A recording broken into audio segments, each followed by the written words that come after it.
Bom dia. Bom dia, bom dia. Vamos lá. Muito bem. Vamos lá. Bom dia, meu bem. Vamos lá. Muito bem, então. Hoje nós vamos falar de um tema bastante interessante, sobre o qual, na verdade, nós já temos conversado um pouco ao longo dos últimos dias, né? Então, não é um tema estranho a vocês, na verdade, porque ele já está aqui no perfil ao longo dos últimos dias, né? Mas eu queria começar a falar sobre esse tema de uma maneira um tanto inusitada, tá certo? Meio, assim, inesperada. Comentando uma notícia, dessas notícias de elevador, sabe? Quando você entra no elevador, tem aquela telinha assim que vai dando notícias, assim. Então, eu tô com uma na cabeça já há pelo menos uns 2 ou 3 dias pensando sobre isso, porque de fato foi algo... Enfim, vou me explicar ao longo da live, né?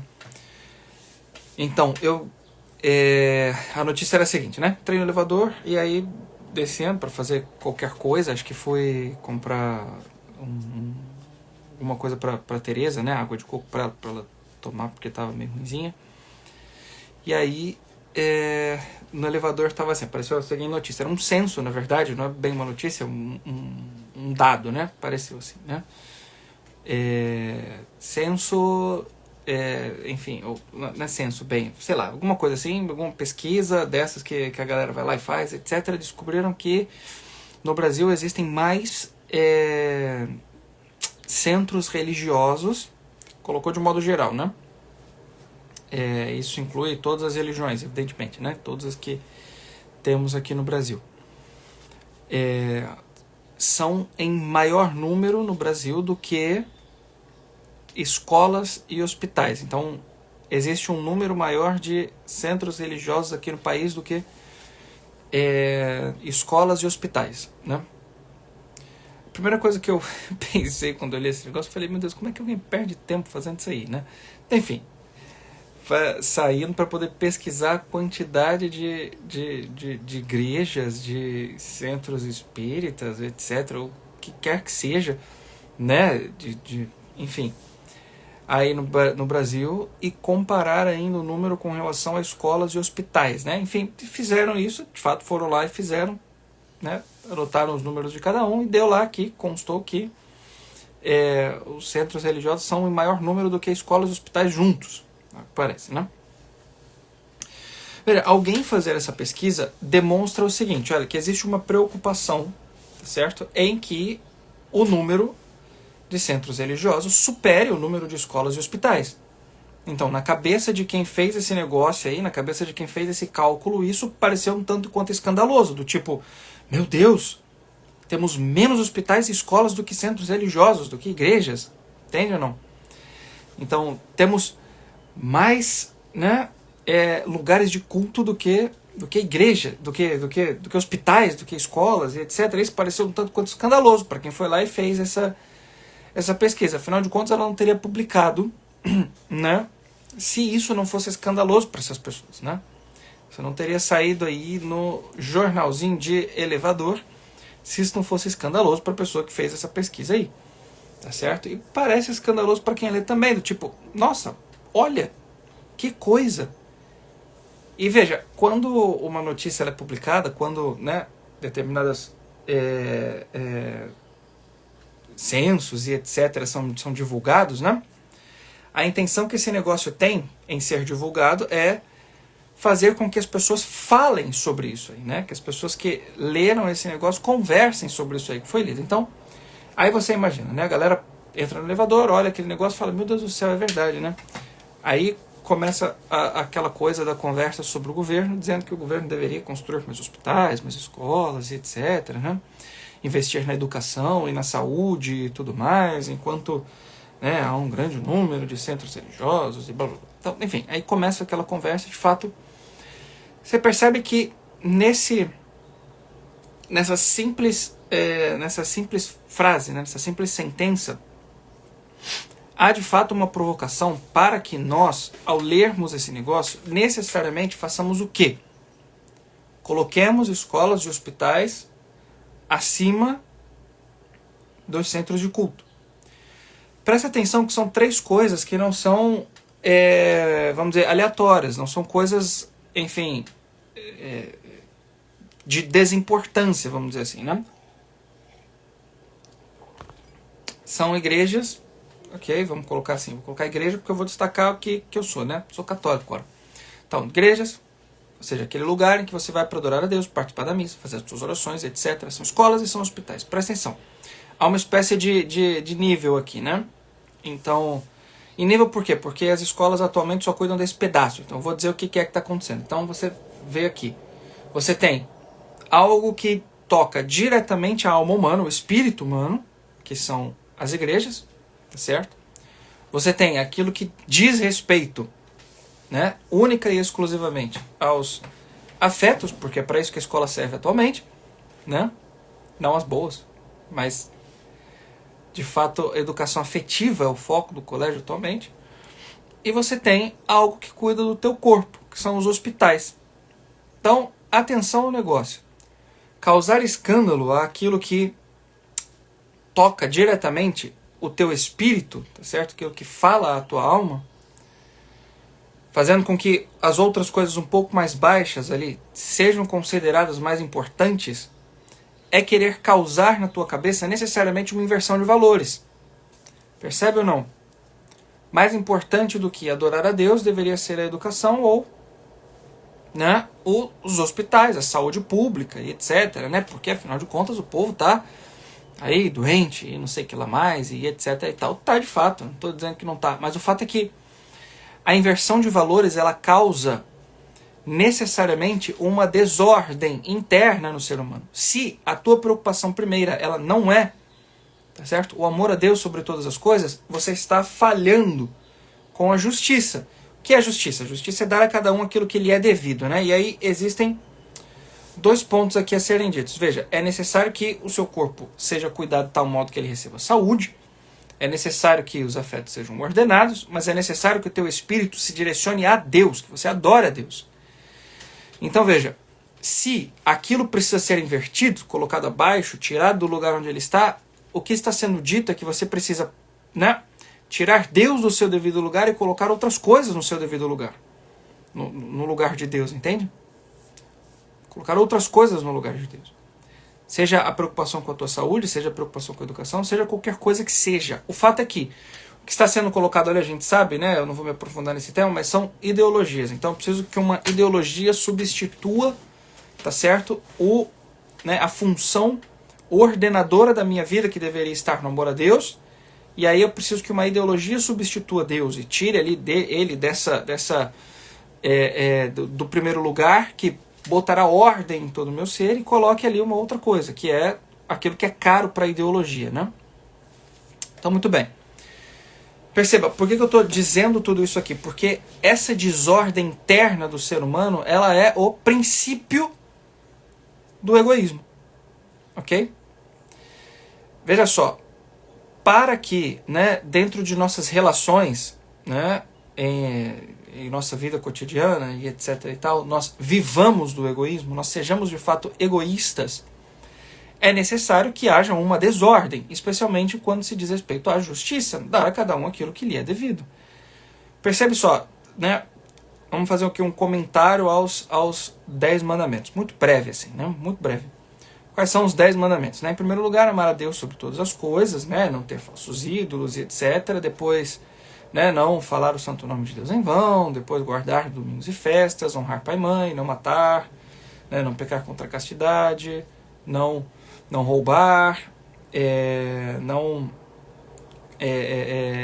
propagar falso testemunho, não cobiçar as coisas alheias e não cobiçar a mulher do próximo. Perceba só, então esses são os 10 mandamentos, né?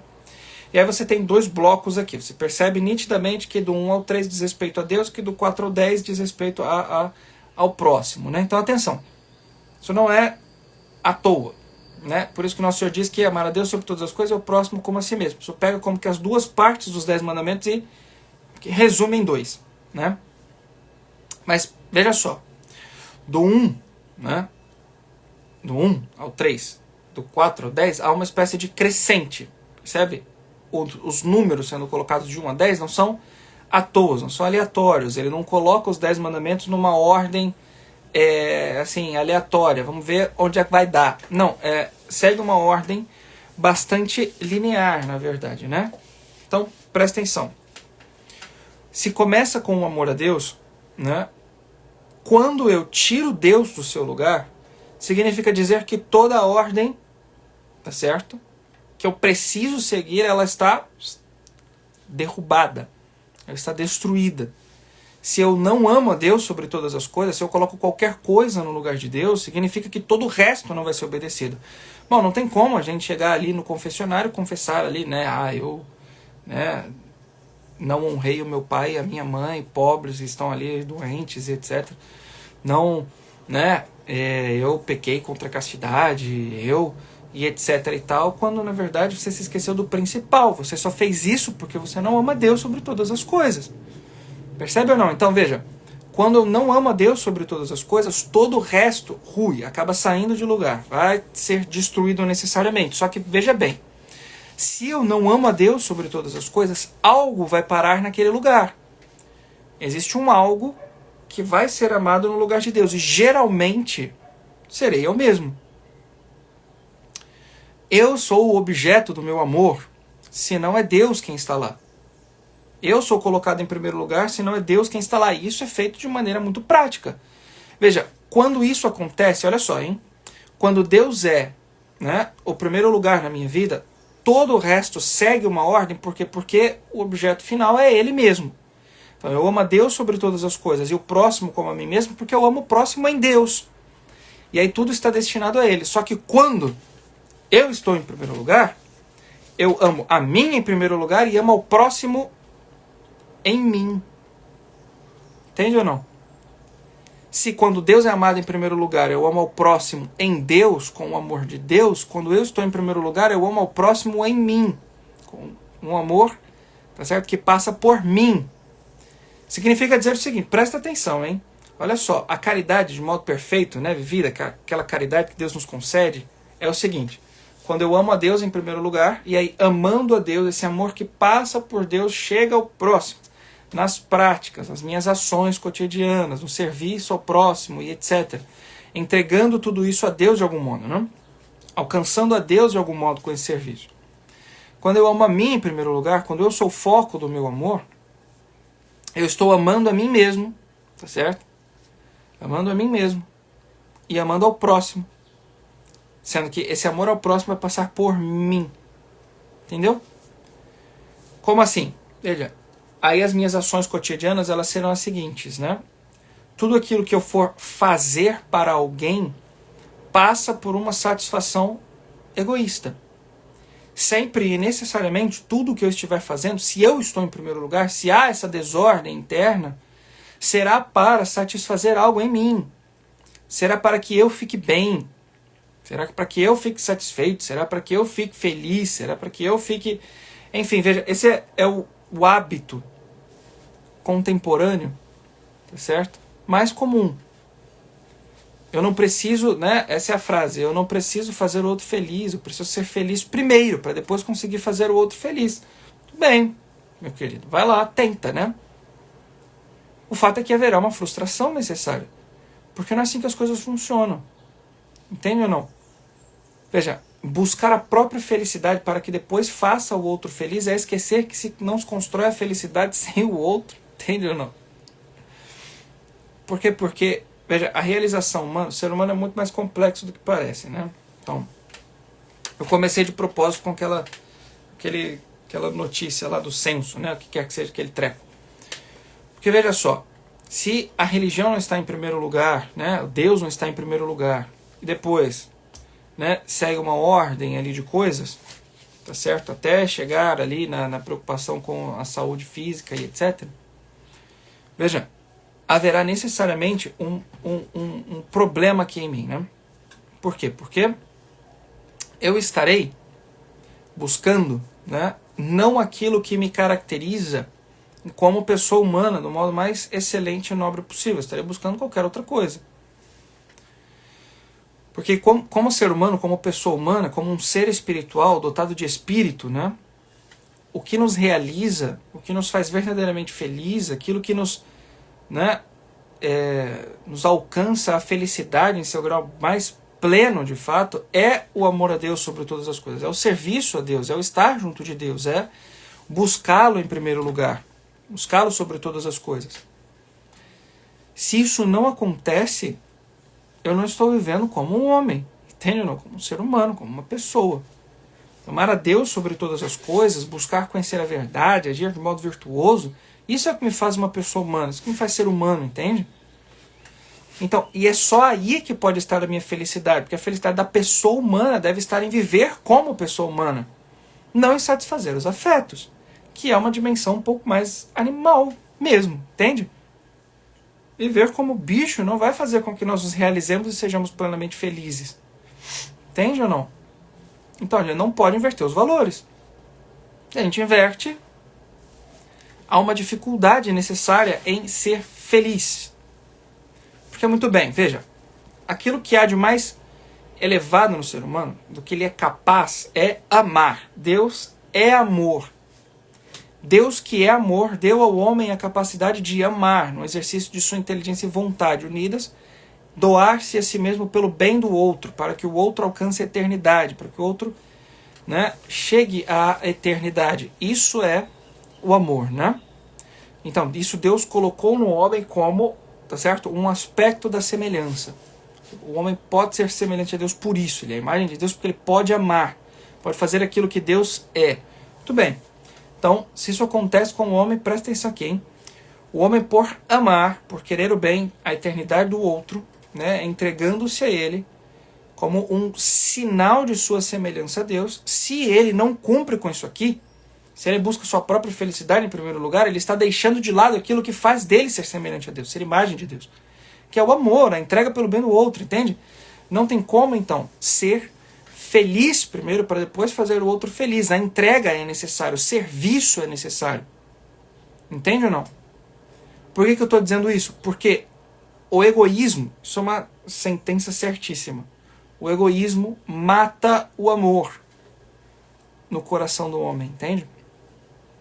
Porque mata o serviço, porque mata a entrega, porque impede o homem de fazer aquilo que ele foi criado para fazer, aquilo que ele foi criado para ser. Veja, quando Deus, né, Deus Pai, lá no princípio de todas as coisas, cria o homem e a mulher, é bonito de ver, porque presta isso aqui no símbolo, né? Ele cria o homem e a mulher, e o homem, ele se sente só no primeiro momento. Está sozinho. Ele não se sente pleno, ele não se sente completo. Ele exclama, né, agora sim, né? Ele exclama de felicidade no momento em que Deus lhe entrega a mulher. Quando Deus tira uma costela sua, cria a mulher, a modela e entrega a ele para que ele ame, para que ele sirva, para que ele proteja, para que ele provenha. O homem olha para ela e diz, agora sim, osso dos meus ossos e carne da minha carne. Então ele se sente feliz por ter alguém a quem se entregar, a quem servir. O homem não foi feito para ser fechado no egoísmo. Aqui a finalidade de todas as suas ações seja o si mesmo. Ele tinha tudo para si, Adão, né?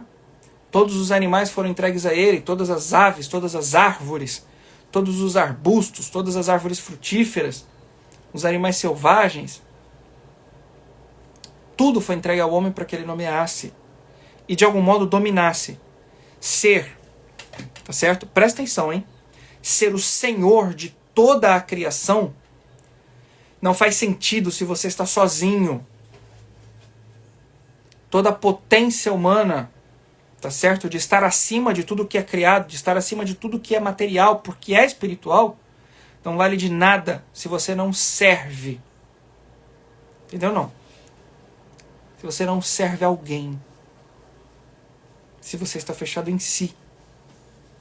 Percebe? Isso em todos os estados de vida, né? O sacerdócio é o serviço. A vida religiosa é um serviço. Né? A vida monástica, até o claustro é um serviço.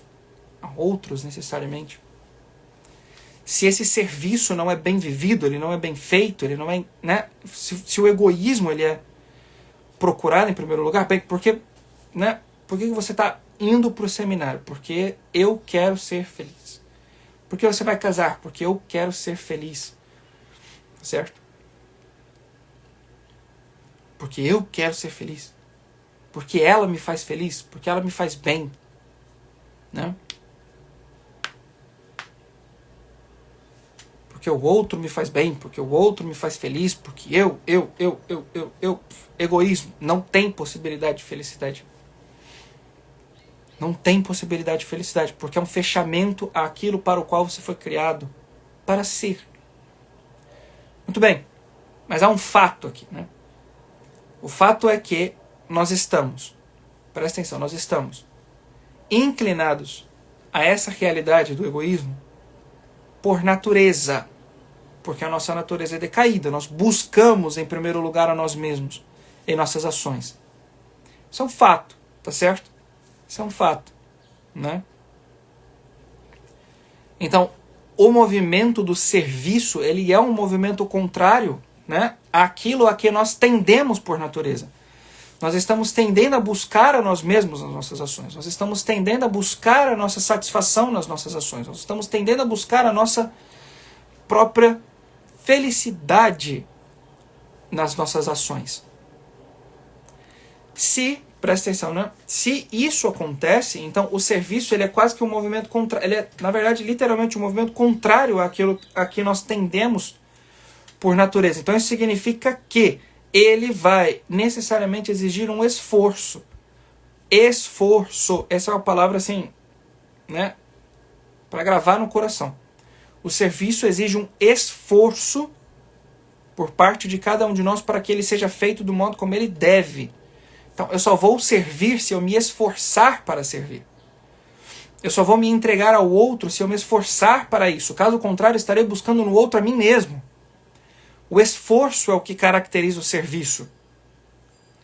Para que eu me esforce, eu preciso do exercício das virtudes. Eu vou precisar me contrariar, eu preciso contrariar a minha vontade.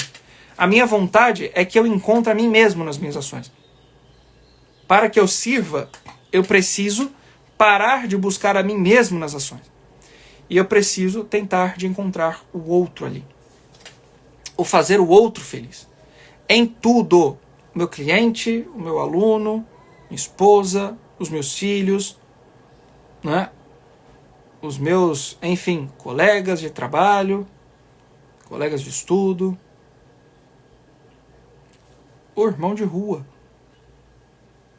Entende ou não? O rapazinho ali do sinal que fica vendendo bala, né?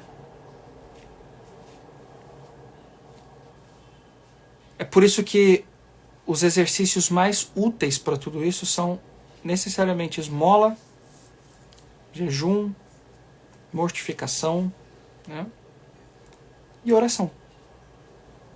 Percebe? Porque dando esmola a quem quer que seja, você tira algo de si, dá para ele e você não tem controle sobre aquilo.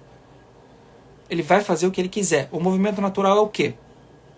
Eu não vou dar esmola porque ele vai comprar pinga. Não vou dar esmola porque ele vai comprar droga. Não vou dar esmola porque, enfim, né? O movimento natural não é esse? Qual é o movimento natural então? Buscar a si mesmo naquela ação. Eu não vou dar porque ele vai... reticências. Ou seja, eu estou querendo dominar o outro, não servi-lo. Tirar de si e dar para o outro de tal modo que você não opine naquilo que ele vai fazer com aquele negócio é um meio de, tá certo? Formar-se para servir. Jejum, né? Sentir o incômodo, a dor no estômago e lidar com o outro, sorrir para o outro, dar atenção ao outro, também é um meio para o serviço. Por quê? Porque você não só tem um incômodo ali, né? Mas você tem esse incômodo e você sabe que você não vai sanar esse incômodo em breve, né? Estou com fome, minha barriga dói, mas eu não vou almoçar, porque eu estou de jejum. E eu preciso continuar fazendo bem meu trabalho. Eu preciso continuar sendo um bom marido. Preciso continuar sendo uma boa esposa. Preciso continuar sendo um bom estudante. Preciso continuar sendo o que é que você seja, entende? Sentir dor e continuar fazendo o que se deve com maestria. Serviço. As mortificações servem para isso também, a mesma finalidade. E a oração. Né? A oração. O ato de repetir ali aquelas mesmas orações, sempre Ave Maria, no Santo Terço, conversar com Deus, dedicar-se ao silêncio, né? É sair de si também. Necessariamente, precisa transcender de algum modo, né? Para a oração ser bem feita. Tá bom? Então, você tem aqui, né? O serviço como um meio de realização do homem, contrário ao egoísmo, apesar do egoísmo ser uma tendência natural, e você tem 3 meios para sair dele. Ok? Esmola, jejum e oração. Pratique isso todos os dias da tua vida. Certo? Todos os dias. Né? Óbvio que você não vai encontrar todo dia alguém para dar esmola. Né? Tipo ontem, por 2 vezes a gente saindo aqui, o sinal abriu no farol, aí o senhor estava pedindo dinheirinho, e quando eu fui dar a esmola para ele, ele virou assim, tipo, saiu, sabe? Eu falei, ih, o senhor não queria meu dinheiro. Saiu porque o sinal abriu, né? Depois, na volta, uma outra vez, um cara pedindo, aí eu fui dar para ele a esmola, ele virou assim, aí passou, vamos embora. Então, tipo, não deu, nenhum dos dois, né? Então, nenhuma das 2 vezes eu consegui. Até brinquei no carro, falei, hoje ninguém quer meu dinheiro. Eles deram risada. Ou seja, nem é todo dia que você vai conseguir dar esmola, mas você consegue praticar assim, a oração todos os dias. Você consegue, de algum modo, um mínimo jejum. Né? O jejum intermitente é o que é isso. Né? Todos os dias ali ter, né, os horários regradinhos para você se alimentar e etc. Para essa prática, né? De algum modo. Então, esmola, jejum e oração. Meios necessários de se vencer o egoísmo, sair de si e servir melhor.